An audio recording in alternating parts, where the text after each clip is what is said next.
જિલ્લા કલેક્ટર શ્રી પ્રવીણ ચૌધરી અને બોરસદ વિધાનસભાના ધારાસભ્ય શ્રી અને વિધાનસભાના નાયબ મુખ્ય દંડક શ્રી રમણભાઈ સોલંકીએ બોરસદ ખાતે થયેલા ભારે વરસાદ અંગે પરિસ્થિતિનું નિરીક્ષણ કર્યું હતું અને તંત્ર દ્વારા કરવામાં આવતી કામગીરી અંગે વાત કરી હતી।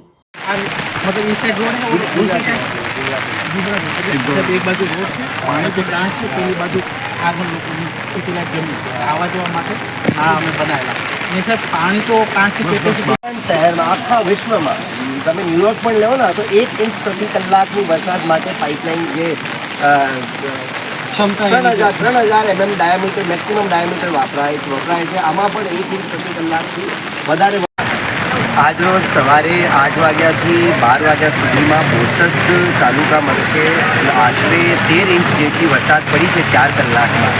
4 કલાકમાં 13 ઇંચ વરસાદ પડેથી ઘણા બધા વિસ્તારોમાં જે નીચાણના વિસ્તારો છે ત્યાં પાણી ભરાઈ ગયા છે અને આના લીધે અત્યારે એસડીઆરએફની જે જિલ્લામાં એક ટીમ બોરસદમાં સ્ટેન્ડ બાય કરેલી છે અને અમુક નીચાણવાળા વિસ્તારમાંથી રેસ્ક્યુની કામગીરી પણ અત્યારે થઈ રહી છે। આશરે 300ની આજુબાજુ લોકો આ વિસ્તારમાં છે બોરસદથી કસારી જતા રસ્તા ઉપર, તો આ લોકોનું અત્યારે રેસ્ક્યુની કામગીરી માટે એસડીઆરએફની ટીમ પણ અત્યારે ઉપસ્થિત છે। માનનીય ધારાસભ્યશ્રી, પ્રાંત અધિકારી, મામલતદારશ્રી, ચીફ ઓફિસર્સ બધા ઓલરેડી ફિલ્ડમાં છે અને દરેક તાલુકામાં છે। પણ બોરસદ તાલુકામાં બહુ ભારે વરસાદ થઈ છે તો સ્વાભાવિક છે કે ઘણી જગ્યાએ પાણી પણ ભરાયું છે, પણ અત્યારે પાણી નિકાલની કામગીરી તંત્ર સારી રીતે અને સગળી કામગીરી અહીંયાથી કરી રહી છે।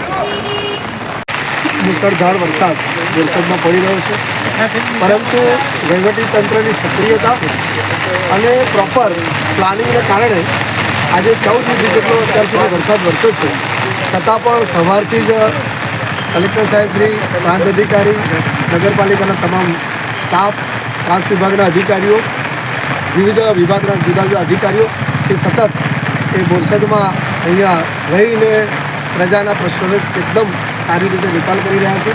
બીજું જ્યાં પાણી ભરાયા હતા ત્યાં પણ એનો નિકાલ કઈ રીતે જલ્દી થાય એનું પણ માર્ગદર્શન આપે।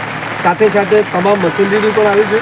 છેલ્લે એસડીઆરએફની ટીમની જરૂર પડી તો પણ તાત્કાલિક એસડીઆરએફની ટીમ પણ આવી ગઈ છે અને કેટલાક લોકોને રેસ્ક્યુ કરવાના છે એ રેસ્ક્યુ પણ કરી રહ્યા છે। પરંતુ તંત્રની તમામ પ્રકારની તૈયારી અને નગરપાલિકા તંત્રની તમામ તૈયારી કારણે હજુ સુધી કોઈ એવી મોટી જાનહાની પણ થઈ નથી। સાથે સાથે પ્રજાનો પણ પૂરેપૂરો સહયોગ છે કે આટલો એક ધારે વરસાદ પડ્યો હોય ત્યારે એ પણ અહીંયા બધા તંત્રને પૂરેપૂરો સાથ સહકાર આપી રહ્યા છે। એટલે વિશેષ કરીને બોરસદના નગરજનોની સંયમતા પણ ખૂબ સારી છે, એમનો સહકાર પણ સારો છે, તંત્ર પણ પૂરેપૂરી સક્રિયતાથી કામ કરે છે। એકંદરે આ વરસાદ આટલો છે છતાં પણ બધાને કોઈ તકલીફ ન પડે એ પ્રકારનું પ્રોપર આયોજન થઈ ગયું છે।